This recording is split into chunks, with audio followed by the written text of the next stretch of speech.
मुझे ये बताइए, आपके लीडर्स कपड़े फाड़कर नेशन इंडियन हिंदुस्तानी होने का जज्बा रखते हैं और दूसरे साइड में आप इलेक्शन कमीशन ऑफ इंडिया का एक्सपेंडिचर नहीं भर पाते हैं और आज आपको डिस्क्वालीफाई किया जाता है और वो लीडर्स आपकी पार्टी में है। अब यह बताइए कि उसको आप वाइस प्रेसिडेंट भी बना चुके हैं। कभी आपने पूछने की कोशिश नहीं की कि आपने इलेक्शन 2019 में लड़ा और इंडिपेंडेंट लड़ा, आज तक 34 साल हो गए, कम से कम एक इलेक्शन कमीशन ऑफ इंडिया के वो एक्सपेंडिचर ही जो है फिलअप कर देते जिसकी वजह से आज आपको डिस्क्वालीफाई नहीं होना पड़ता और टैग पहले बीजेपी के ही लगता है उनके ऊपर। बेरोजगारी हट गई, जम्मू कश्मीर में बड़े सेक्टर्स लग गए, जम्मू कश्मीर में मल्टीनेशनल वेंचर्स लगे, जम्मू कश्मीर में आईटी हब्स लगे। ये जगह में बताइए कहां पे लगे? हम जाना चाहते हैं उधर, हम जाना चाहते हैं थोड़ा नहीं लगे कहां पे? जो आप बता रहे आपके लीडर्स इंटरव्यू में बोलते हैं ना, हमें बताइए प्लीज। लोग मैं अपने लीडर्स को देखिए, मैं अपने उन एजुकेटेड यूथ को वहां पे भेजना चाहता हूं। बताइए, मेरी भी सुन लीजिए। एसआई की रिक्रूटमेंट स्कैम, एपीआई की रिक्रूटमेंट स्कैम, किस पे दोष देंगे आप? बताओ, एक करप्ट अफसर उन्हीं के लोग नहीं बिल्कुल। मेरा अल्कोहल, मुझे बताइए अल्कोहल, आप बार बार आप परसों से कुछ पॉलिटिकल पार्टियां अल्कोहल आप जाके बाहर आपको बाजार में सब्जी वाले के पास अल्कोहल मिलेगा, आप बाहर जाके किराने वाले के पास अल्कोहल, ऐसी बात नहीं है, गलत प्रोपेगेंडा। फिर एक तरह से वो रिलीजियस कार्ड खेला जा रहा है। 4 मरला जमीन माल को होनी चाहिए, 5 करोड़ टर्नओवर। मैं नहीं समझता हूँ कश्मीर में कोई ऐसी कोई माल है जो इस क्राइटेरिया को पूरा। ये आपको पता है जी, आपने तब भी कहा था जब यहाँ पे नए शराब के दुकानें ठेके लगे थे जम्मू कश्मीर के अंदर, आपने तभी ये बातें करी इनकी सरकार में लगे। लेकिन नई चीजें जो हो रही है वो आपकी सरकार में तो हो रही है।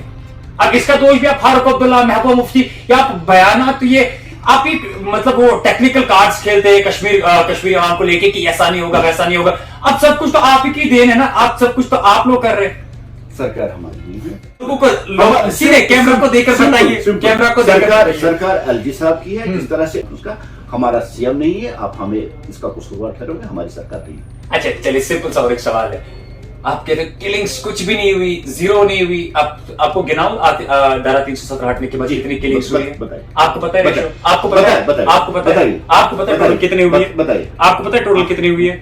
आपको मैं यूनियन स्टेट फॉर होम ने जो राज्यसभा में अनाउंस किया था वो बता दूं कितने आपको पता है? हाँ, मैं बताता हूँ। पहले आप बताइए कितने। मैं बताता हूँ, बताइए आपके कितने करा रहा है? पाकिस्तान करा रहा है, पाकिस्तान की एमा पे। आपने तो कहा था दहशतगर्दी, आपने कहा था दहशतगर्दी के बाद आपने तो किलिंग्स कैसे हो रही किया जाएगा, उसको मार डाला जाएगा और विदिन 1 मंथ आखिरी जो खेल है उनके ताबूत में छोड़ दी जाएगी। दहशतगर्द लीडर्स की अगर बात करें, क्रेडिट आप जबरदस्त खाते हैं लोगों का, जैसे कि जम्मू कश्मीर पुलिस की अगर बात करें, काम वो करे, आप घरों में बैठ के आराम से उनका क्रेडिट खाते हैं। जम्मू कश्मीर में क्या कुछ बदला, जम्मू कश्मीर में क्या कुछ हो रहा है और नए कश्मीर के नारे जम्मू कश्मीर के अंदर लग रहे हैं, किलिंग्स भी जम्मू कश्मीर के अंदर पर्टिकुलरली कश्मीर रीजन के अंदर हो रही है। लेकिन लगातार भाजपा सरकार या भाजपा के लीडर्स कई ऐसे दावे करते हैं या कई ऐसे स्टेटमेंट्स देते हैं कि जैसा कुछ जम्मू कश्मीर के अंदर धारा 370 हटने के बाद हुआ ही नहीं। और इन सब मुद्दों को लेकर हमारे साथ बात करने के लिए मौजूद है जम्मू कश्मीर बीजेपी के जो है spokes person, official spokes person Altaf Thakur. इनसे हम गुफ्तगू करने की कोशिश करेंगे और उम्मीद करते हैं कि हमारे हर एक सवाल के जो है अच्छे से जवाब दे पाए और तलक सवाल भी है, उम्मीद करते हैं कि बिना गुस्से के जो है अच्छे से जवाब दे पाए। अल्ताफ साहब, 1-on-1 है, सिंगल सवाल है, सिंगल वर्ड में जवाब दीजिएगा। पहला सवाल मेरा, पहला वेलकम करते हैं आपको और डायरेक्टली सवाल मेरा, अल्कोहल। मुझे बताइए अल्कोहल, आप बार आप परसों से कुछ पॉलिटिकल पार्टियां अल्कोहल आप जाके बाहर आपको बाजार में सब्जी वाले के पास अल्कोहल मिलेगा, आप बाहर जाके किराने वाले के पास अल्कोहल, ऐसी बात नहीं है, गलत प्रोपेगेंडा। फिर एक तरह से वो रिलीजियस कार्ड खेला जा रहा है, चाहे उसमें एनसी हो चाहे पीडीपी हो। उस आप कश्मीर कार्ड सुनिए, मेरी बात आप मुझे कंप्लीट करिए। सबसे पहली बात है कि भारतीय जनता पार्टी नशा मुक्त भारत को चाहती है और आपने देखा कि सबसे पहली स्टेट जहां अल्कोहल बैन हुआ वो गुजरात है, हमारी मॉडल स्टेट जहां गुजरात। उसके बाद बिहार में हम कोलेक्शन में आई और वहां भी हमने शराबबंदी कर दी। अब जो परसों ऑर्डर आया है उसको पढ़ने की एक बार जरूरत है और जो सही इंफॉर्मेशन है उसको लोगों तक पहुंचे। मुझे एक चीज बता दीजिए आप। नहीं, आप चलिए ठीक है, मैं आपका सवाल देखिए, मैं आपकी इंफॉर्मेशन पूरी ले लेता हूं। मुझे आप कहते हैं लोगों को पढ़ने की जरूरत है, आप पढ़ा के बताइए क्या है। मुझे आप बार कहे ना अल्कोहल बियर, नहीं आप बताइए, मुझे बताइए आप लोगों को क्या है। मुझे उसका जवाब मुझे पूरा सबसे बड़ी बात है कि बाहर जाके बच्चा कहीं भी दुकान पर जाके बियर हासिल कर सकता है, ऐसा कुछ भी नहीं उस ऑर्डर में। उस ऑर्डर में सीधे सीधे लिखा है कि ये उस माल में बेची जाएगी जो माल 4 मरले जमीन पे होगा और जिसकी टर्न आउट जो होगा वो ईयरली 5 करोड़। मुझे बताइए कश्मीर में कौन सा ऐसा माल है? अब जो हल्ला हंगामा शोर, बच्चे जाके बियर हासिल करेंगे, सब्जी वाले भी बियर बेचेंगे, ऐसा कुछ भी नहीं है। गलत प्रोपेगेंडा किया जा रहा है एक सोची सासी मंसूबे के तहत। ये जो रिलीजियस सेंटिमेंट है उनको भड़काया जाता है। जब दूसरी बात है, अलग बात है कि चाहे हिंदू हो, चाहे सिख हो, चाहे मुसलमान हो, किसी भी मजहब में अल्कोहल वाजिब नहीं है, जायज नहीं है। हर कोई मजहब इसकी मुखालफत करता है और यहाँ क्या तासर दिया जाता है मुसलमानों के स्टेट में, अब बियर भेजी जाएगी, बियर भेजी जाएगी, ऐसा वैसा कुछ भी नहीं है। ये कुछ मखसूस स्पॉट्स पे अगर ये इम्प्लीमेंट होगा भी, लेकिन जहां तक मुझे पता है, जहां तक मैं जानता हूँ, भारतीय जनता पार्टी की जो है, आपको पता है ऑर्डर किसका आया? आपको पता है ऑर्डर किसका आया? गवर्नर साहब का आया था, एलजी साहब, एक्साइज कमिश्नर का। आपने रिटर्न लेके दिया है कि इस ऑर्डर को वापस ले लिया जाए और हमें उम्मीद है बहुत कम अर्से में, बहुत कुछ दिनों में इस ऑर्डर को वापस लिया जाएगा। लेकिन एक गलत तरीके से प्रोपेगेंडा, बाहर जाके बियर मिलेगी, रेडों पे भी बियर मिलेगी, सब्जी शॉप पे बियर मिलेगी, दूध शॉप, ऐसा कुछ भी नहीं है। ऑर्डर को पढ़ने की जरूरत है। 4 मरला जमीन माल को होनी चाहिए, 5 करोड़ टर्नओवर। मैं नहीं समझता हूँ कश्मीर में कोई ऐसी कोई माल है जो इस क्राइटेरिया को पूरा करे। ये आपको पता है जी, आपने तब भी कहा था जब यहाँ पे नए शराब के दुकानें ठेके लगे थे जम्मू कश्मीर के अंदर, आपने तब भी ये बातें करी थी। मुझे एक चीज बता दीजिए, जो पुरानी यहाँ ठेके लगे हैं वो किसके टाइम में? जी, नेशनल कॉन्फ्रेंस पीडीपी, उसमें कोई सुनिए, मैं बताता हूँ। जो आज ये शराब शराब शराब शराब शराब नशा नशा उसकी बात करते हैं, 90s से पहले आप देखिए ना, नेशनल कॉन्फ्रेंस से लाइसे दी, आज वो इतनी बड़ी जो शराब सनवार में CH2 नाम से मशहूर है, इसने मुफ्ती साहब ने तो दी है। अब आज के डेट में भारतीय जनता पार्टी पावर में है, इसलिए नशा नशा। अगर इन पार्टियों ने उस वक्त जब ये मुसलमानों की आज वकालत कर रहे हैं, मुसलमानों का बड़ा हमदर्द बन रहे हैं कश्मीर में, अगर उन्होंने उस वक्त इस पर बैन लगाया कोई, तो शायद आज की जो एलजी इंतजामिया ये भी एक ऑर्डर इम्प्लीमेंट नहीं करती। लेकिन इस नशे का कसूरवार अगर कोई है कश्मीर में लाने के लिए, वो नेशनल कॉन्फ्रेंस है, वो PDP है, जो आपके सामने CH2 की शेप में है या किसी और शेप में है, वो ये दो पार्टी है जिन्होंने नशा, जिन्होंने शराब कश्मीर में इंट्रोड्यूस किया। चलिए ठीक है, इन्होंने शराब कश्मीर में इंट्रोड्यूस किया, उसमें कोई दरार नहीं है। हम किसी पॉलिटिकल पार्टी को लेके बात नहीं करते हैं, हम कश्मीर के अवाम को लेके बात करते हैं। आपने कहा जो है इनकी सरकार में लगे, लेकिन नई चीजें जो हो रही है वो आपकी सरकार में तो हो रही है। अब इसका दोष भी आप फारूक अब्दुल्ला, महबूबा मुफ्ती या आप बयानात, तो ये आप ही मतलब वो टेक्निकल कार्ड्स खेलते हैं कश्मीरी अवाम को लेके कि ऐसा नहीं होगा वैसा नहीं होगा। अब सब कुछ तो आप ही की देन है ना, आप सब कुछ तो आप लोग कर रहे हैं, सरकार हमारी नहीं है। देखिए ये जरा लोगों को सीधे कैमरा को देखकर बताइए, कैमरा को सरकार एलजी साहब की है। जिस तरह से उन पॉलिटिकल पार्टियों ने इस पे शोर शराब हंगामा किया, लेकिन उन्होंने गलत तरीके से किया, उसी तरह हमने भी उनकी नोटिस में लाया कि उनसे सरकार जो हो वो एलजी साहब की है, एलजी इंतजामिया की। जितना वो भारतीय जनता पार्टी का, उतना वो PDP का, उतना वो कांग्रेस का, उतना वो नेशनल कॉन्फ्रेंस का। हमारा CM नहीं है, आप हमें इसका कसूरवार ठहरोगे, हमारी सरकार नहीं है। अच्छा चलिए, सिंपल सा और एक सवाल है, आप कहते हैं किलिंग्स कुछ भी नहीं हुई, जीरो नहीं हुई, आपको गिनाओ धारा 317 हटने के बाद कितनी किलिंग्स हुई है? आपको पता है? आपको पता है? आपको पता है? आपको पता है टोटल कितनी हुई है? बताइए। आपको पता है टोटल कितनी हुई है? आपको मैं यूनियन स्टेट फॉर होम ने जो राज्यसभा में अनाउंस किया था वो बता दूं कितने आपको पता है? हाँ मैं बताता हूँ, पहले आप बताइए कितने। मैं बताता हूँ, बताइए आपके कितने। मैंने कहा कोई एक सिविल किलिंग्स नहीं हुई है। आप 2012 उठा के देखिए, उमर साहब के वक्त में 116, ठीक है। उसके बाद महबूबा जी के वक्त में 2016 में 116 किलिंग्स हुई। मैं उन किलिंग्स की बात कर रहा हूँ सिक्योरिटी फोर्स की तरफ से प्रोटेस्ट या एहतजाज में, आज तक कोई सिविलियन किलिंग नहीं। ये अलग बात है कि बुजदिल आते हैं, कायर लोग आते हैं, पीठ पीछे किसी को वार करते हैं, लेकिन किलिंग होती है नहीं। किलिंग दहशतगर्द करा रहा है पाकिस्तान, करा रहा है पाकिस्तान की एमा पे। आपने तो कहा था दहशतगर्द, आपने कहा था दहशतगर्दी आर्टिकल 370 के बाद आपने तो किलिंग्स कैसे हो रही है? मेरी बात सुन लीजिए, मैं आपको बता दूंगा।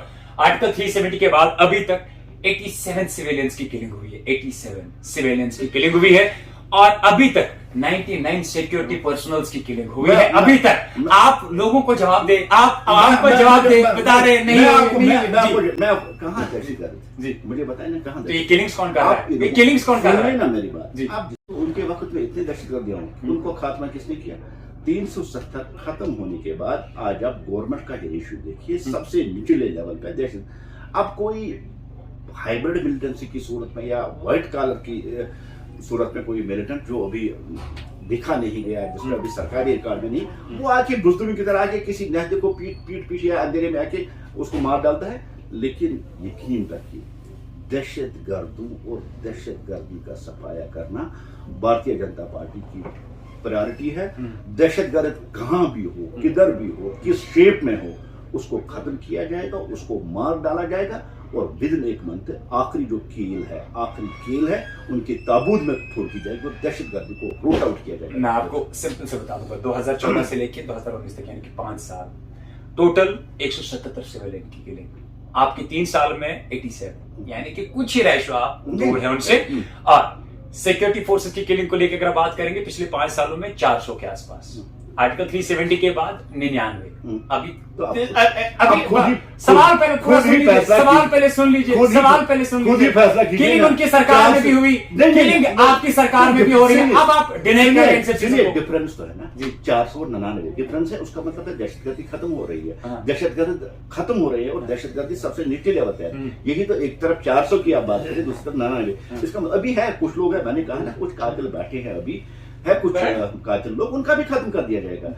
और जम्मू कश्मीर को मिलिटेंसी फ्री मैंने टोटली इनकार कर रहा हूँ, कोई किलिंग नहीं। ठीक है, बुजदिलों की तरह आना, कायरों की तरह आना, टोला है एक पाकिस्तान जिनको यहाँ स्पॉन्सर कर रहा है ताकि ऐसा दर्शाया जाए कि जम्मू कश्मीर में ठीक ठाक नहीं। और दूसरी सबसे बड़ी बात है कि देखिए जो रिहेबिलिटेशन पॉलिसी की तरह उसके पीछे जो मकसद था कि कश्मीरी पंडितों को वापस कश्मीर ले गया, आप उस प्रोसेस को खत्म करने के लिए और उसमें रुकावट डालने के लिए, उनमें एक खौफ और दहशत पैदा करने के लिए ये किलिंग जो पाकिस्तान कराता है, इसके पीछे ये मकसद है। लेकिन कश्मीरी पंडित इस जम्मू कश्मीर का हिस्सा है और सबसे बड़ी बात है कश्मीर का मुसलमान चाहता है कि कश्मीरी पंडित वापस आए और हम दहशतगर्द को बख्शने वाले नहीं है। एक एक को मार डालेंगे, एक को खत्म करेंगे। और कल आपने देखा भी होगा कि कश्मीर कितना बदल चुका है। कल शाम जब पूरन कुमार की किलिंग जब उनको शहीद, आपने देखा कश्मीर की सोसाइटी का, चाहे वो किसी भी मजहब के साथ हो, किसी भी फिर के साथ, उस सड़क पर निकलकर कल उन्होंने एहतियात की। यही तो कश्मीर की डिफरेंस है, यही तो बदलता हुआ कश्मीर है, यही तो बदलता हुआ जम्मू कश्मीर है। उससे पहले क्या देखते थे कि हड़तालें होती थी, पत्थरबाजी होती थी, बंद होते थे, जनाजे पड़े जाते थे लाल चौक में। कहाँ हो गए वो? चलिए ठीक है, ये बात हम एग्री करते हैं। दूसरा सवाल पे आता हूँ। सवाल सिंपल से अच्छे से जवाब दीजिएगा बिना, क्योंकि आपकी आदत बीजेपी की लीडर्स की अगर बात करें, क्रेडिट आप जबरदस्त खाते हैं लोगों का। जैसे कि जम्मू कश्मीर पुलिस की अगर बात करें, काम वो करे, आप घरों में बैठ के आराम से उनका क्रेडिट खाते हैं, हमने किया, हमने ऐसे किए। चलो मैं आप युवाओं के ऊपर आता हूं। अभी मैं इंटरव्यू सुन रहा था, आपने 34,000 युवाओं की बात करी, बड़ा दिल खुश हुआ मेरा ये सुनकर कि 34,000 लोगों को आपने जॉब दिया। जरा मुझे 5 डिपार्टमेंट गिनवाइए जिनमें आपने जॉब्स दिए। बैंक आपके सामने मौजूद, कितने लगे? क्लास 4 आपके कितने लगे? वो जवाब सुनिए ना, मैं आपने कहा एक डिपार्टमेंट नहीं, मैंने 5 डिपार्टमेंट की बात करी और 34,000 बताइए किसमें लगे? मैंने आपको ये बैंक पंचायत डिपार्टमेंट में, उसमें भी, बैंक में भी, और हर जगह 34,000 हमने आज तक की है। और हमारा जो टारगेट था 50,000 को छोड़ दीजिए। आने वाले 2023 में अब देखिए कि फॉरेन इन्वेस्टर्स भी आ रहे, अब यहाँ भी जो इन्वेस्ट कर रहे, 5 लाख लोग। आपको पता है बेरोजगारी कहाँ है? मुझे पता है, जानता हूं। बताइए रेशियो क्या है? देखिए अल्ताफ साहब, देखिए highest in the J&K, highest in the J&K. मैं आपके नहीं, मेरी बात सुनिए, हाईएस्ट इन द जेएंडके। मैं आपके ही रेशियो की बात जी बताइए, कितना है? कितना है? बेरोजगारी नहीं है कि एक बार आप किसी कितना है? पहले बताइए कितना है? ये आप जितनी लोगों नहीं, आप जितनी भी नहीं है, ये कश्मीर के युवाओं की बात है, ये कश्मीर के युवाओं की बात है। कितनी है? कितनी है? पहले ये बताइए, मुझे जवाब। मैं जवाब दे देता हूँ। दूसरे नंबर पे हमारे मुल्क भर,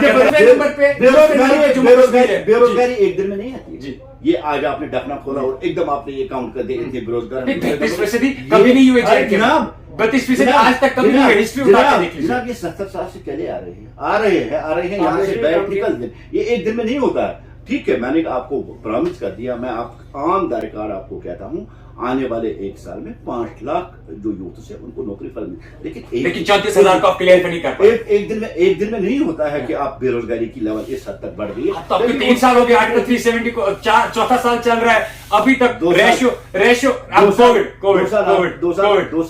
2 साल दुनिया जानती है दुनिया के साथ क्या कोविड और यहाँ देश के साथ क्या कोविड। दुनिया, मैंने अब यही कहा कि 2 साल सारी दुनिया ठप हो चुकी थी। एसआई की रिक्रूटमेंट स्कैम, एफआई की रिक्रूटमेंट स्कैम, किस पे दोष देंगे आप बताओ? एक करप्ट अफसर उन्हीं के लोग हैं। नहीं, मेरी बात सुनो जी, रिश्वत किसी भी हाल में बर्दाश्त नहीं किया जाए। आप ही की सरकार में हो रही है। किसी भी सूरत में नहीं होगा। ठीक है, हमारी सरकार में हो रहा है, एलजी के साहब की सरकार में हो, इसलिए तो हमने शिकायत किया है। अब हमें लगा कि इस लिस्ट में कहीं गड़बड़ होगी तो हमने कर दिया। हिम्मत है हमारी कि हमने यूथ को एक आश दी है कि अब नौकरी पैसे की और आपको नहीं मिल सकती है। आपकी जो परफॉर्मेंस होगी, आप की क्षमता होगी, उसके हिसाब से नौकरी मिल जाएगी। पैसे भी नहीं, हमने एक मैसेज दुनिया को दे दी। हमने मैसेज जम्मू कश्मीर के यूथ को, और जम्मू कश्मीर का यूथ इसमें खुश है कि अब पैसों की और नौकरी नहीं मिलती। आप देखिए ना, जितनी भी बाकी लिस्ट निकले हैं, परसों भी शायद कुछ ये पुलिस का जो लिस्ट निकला था, उसमें देखिए ना कौन से लोग भर्ती हो गए। अपनी परफॉर्मेंस जो उन्होंने किया था उसी बेस पे कहीं एक रिश्वत नहीं लगी है। जहां जहां रिश्वत की बात आएगी वहां ऐसा ही तो पुलिस का ही डिपार्टमेंट है, सब इंस्पेक्टर रिक्रूटमेंट पुलिस की डिपार्टमेंट। रिश्वत हुआ ना, अगर भी उसमें फंस जाएगी। लेकिन मेरा जो कहना है, रिश्वत किसी भी हाल में किसी भी सूरत में बर्दाश्त नहीं किया जाएगा। आखिर मेरा सवाल है, जवाब देखिए, लोग आपको बड़ा देखते हैं, और मुझे ये बताइए, आपके लीडर्स कपड़े फाड़ कर नेशन इंडियन हिंदुस्तानी होने का जज्बा रखते हैं, और दूसरे साइड में आप इलेक्शन कमीशन ऑफ इंडिया का एक्सपेंडिचर नहीं भर पाते हैं, और आज आपको डिस्क्वालीफाई किया जाता है, और वो लीडर्स आपकी पार्टी में है। अब ये बताइए कि उसको आप वाइस प्रेसिडेंट भी बना चुके हैं। कभी आपने पूछने की कोशिश नहीं की कि आपने इलेक्शन 2019 में लड़ा और इंडिपेंडेंट लड़ा, आज तक 34 साल हो गए, कम से कम एक इलेक्शन कमीशन ऑफ इंडिया के वो एक्सपेंडिचर जो है फिलअप कर देते, जिसकी वजह से आज आपको डिस्क्वालीफाई नहीं होना पड़ता, और टैग पहले बीजेपी के ही लगता है उनके ऊपर। सबसे पहली बात है कि जिसकी आप बात कर रही हैं, समझ गया, जावेद कुरैशी साहब जी, की बात कर रहे हैं। आप ही पहले जिसने ये क्लियर कहा था कि वो बीजेपी का नहीं है। बिल्कुल, मैं सबसे पहला था जिसने क्लियर किया था बीजेपी को, तब वो बीजेपी में नहीं था। अब है, ये बात ही क्लियर है। आज जावेद कुरैशी साहब बारामूला जिले के वाइस प्रेसिडेंट बीजेपी के हैं, और ये एक्सपेंडिचर जो उसको भरना था, ये 2000 शायद 19 में उन्होंने इलेक्शन, राज्यसभा इलेक्शन लड़ा था, लोकसभा, तब वो इंडिपेंडेंट कैंडिडेट थी। अब तो बीजेपी में आई थी, रेपुटेड सबसे लार्जेस्ट पार्टी में आए थे। सुनिए ना, अब तब वो इंडिपेंडेंट कैंडिडेट थी, और एक्सपेक्टर उन्हें क्यों नहीं भरा? ऐसे लीडर्स मुझे बताइए ना, सबसे लार्जेस्ट पार्टी अभी कौन सी है? सबसे लार्जेस्ट पार्टी कौन सी है? सबसे लार्जेस्ट पार्टी मतलब सब मानते हैं भारतीय जनता पार्टी वर्ल्ड सबसे बड़ी पार्टी है सबसे बड़ी पार्टी, दुनिया की सबसे बड़ी पार्टी है। नहीं, हमारे मुल्क की बात करेंगे, दुनिया की छोड़े, दुनिया पार्टी से भी दुनिया की छोड़े, हम अपने मुल्क की दुनिया की सबसे बड़ी। आपकी इस पार्टी में ऐसे लोग जो नेशनलिटी दिखाने के लिए कपड़े फाड़ते और इलेक्शन कमीशन ऑफ इंडिया का पैसा नहीं देते। देखिए, हर किसी का अपना अपना जज्बा होता है, अपनी तरीके से दिखाना। लेकिन सामने टैग बीजेपी के लगता है ना। अगर जावेद साहब ने कपड़े फाड़े, उसका एक तरीका वो भी था कि मैं नेशनलिस्ट हूँ, हिंदुस्तान के साथ हूँ। तो अल्ताफ ठाकुर रही है ये तरीके नहीं, अल्ताफ साहब दूसरी तरीके से एक्सप्रेस करता है, जावेद साहब ने एक तरीके से एक्सप्रेस किया है। डेमोक्रेसी है, जो कपड़े फाड़े, कपड़े पहने, क्या करेंगे, तो हर किसी का अपना अपना तरीका। और जहां तक एक्सपर्ट की बात करें, देखिए, यही तो डेमोक्रेसी और यही ट्रांसपेरेंसी, यही अकाउंटेबिलिटी है कि जावेद कुरैशी ने एक्सपेक्टेड को नहीं भरा और वो डिस्क्वालीफाई हो गया सेकेंड के लिए। यही तो डेमोक्रेसी, यही तो डिफरेंस है। अच्छा, अपनी गलती ये आप पर्दा डालने के लिए डेमोक्रेसी है। आपको तो इंस्टेड ऑफ दैट आपको ये सोचना चाहिए कि कहीं हमारी पार्टी का नाम तो सामने नहीं आ रहा है, बीजेपी का नाम सबसे पहले आया। आप इलेक्शन कमीशन ऑफ इंडिया का पढ़ लीजिए। बीजेपी वाला गलत करेगा, कोई वाला गलत करेगा, कानून सबके लिए बराबर है। भारतीय जनता पार्टी किसी भी गलत तरीके को, जो कानून के हिसाब से नहीं, जो इलेक्शन कमीशन ऑफ इंडिया की जो नॉर्म्स उनको फॉलो नहीं करता हो, उसको क्या करें। भारतीय जनता पार्टी इसमें कुछ करने वाली नहीं है, हम गलत का सपोर्ट किसी भी सूरत में करने वाली नहीं है। जम्मू कश्मीर में बेरोजगारी हट गई, जम्मू कश्मीर में बड़े सेक्टर्स लग गए, जम्मू कश्मीर में मल्टीनेशनल वेंचर्स लगे, जम्मू कश्मीर में आईटी हब्स लगे। ये जगह में बताइए कहां पे लगे? हम जाना चाहते हैं उधर, हम जाना चाहते हैं। थोड़ा वेट नहीं लगे कहां पे? जो आप बता रहे, आपके लीडर्स इंटरव्यू में बोलते हैं ना, हमें बताइए प्लीज। लोग मैं अपने लीडर्स को देखिए, मैं अपने उन एजुकेटेड यूथ को वहां पे भेजना चाहता हूं। बताइए, मेरी भी सुन लीजिए ना। मैंने अभी कहा कि 5 लाख जॉब मिलेंगे, थोड़ा सा वेट कीजिए। 3 साल हो गए, 8 साल से आपकी सरकार, और कितना नहीं, 370 के बाद ये मुमकिन हो पा रहा है। 370 से पहले ये मुद्दा तक 370 था, तब तक ये पॉसिबल नहीं था। अभी 2 साल में कोविड चला, उसके बाद ही पॉसिबल। थोड़ा सा वेट कीजिए, सबको नौकरी मिलेगी। यूथ का जो हमने 5 लाख का वादा किया है वो कम। इलेक्शन के बाद या इलेक्शन से पहले मिलेंगे? नहीं, अभी इलेक्शन देखिए, वो इलेक्शन कमीशन ऑफ इंडिया की जुरिडिक्शन में कब इलेक्शन करेंगे, कब इलेक्शन। लेकिन रिक्रूटमेंट और इसका इलेक्शन के साथ कोई लेना देना नहीं। भारतीय जनता पार्टी चाहती है कि जम्मू कश्मीर की यूथ को जॉब मिले, जम्मू कश्मीर का यूथ जो है अनएम्प्लॉयमेंट है उसको एम्प्लॉयमेंट मिले। ये हमारी कमिटमेंट है, हम इसको पूरा करेंगे। ये हमारे साथ मौजूद थे बीजेपी के ऑफिशियल स्पोक्स पर्सन। ये भी लगातार कंट्रोवर्शियल इंटरव्यूज में रहते हैं, डिबेट्स में रहते हैं। जो भी लोगों के सवाल थे, आवाम के सवाल थे, हमने सभी इनके सामने रखे। उम्मीद करते हैं कि हमारे हर एक सवाल के जो है अच्छे से जवाब दे पाए हो। कमेंट सेशन खुला है, आप भी जरूर अपनी राय दीजिएगा। इस इंटरव्यू में आप लोगों को क्या लगा कि किस हद तक जो है भाजपा की सरकार कामयाब हुई है। आगे भी जम्मू कश्मीर के हवाले से आप तक सबसे पहले हर एक लीडर को पहुंचाने की कोशिश करेंगे और पर्टिकुलरली जो सरकार में बैठे हैं अल्ताफ ठाकुर जैसे लीडरान को लाने की कोशिश करेंगे। अल्ताफ साहब, इतने बिजी शेड्यूल में अपना वक्त देने के लिए आपका बहुत बहुत शुक्रिया। Thank you.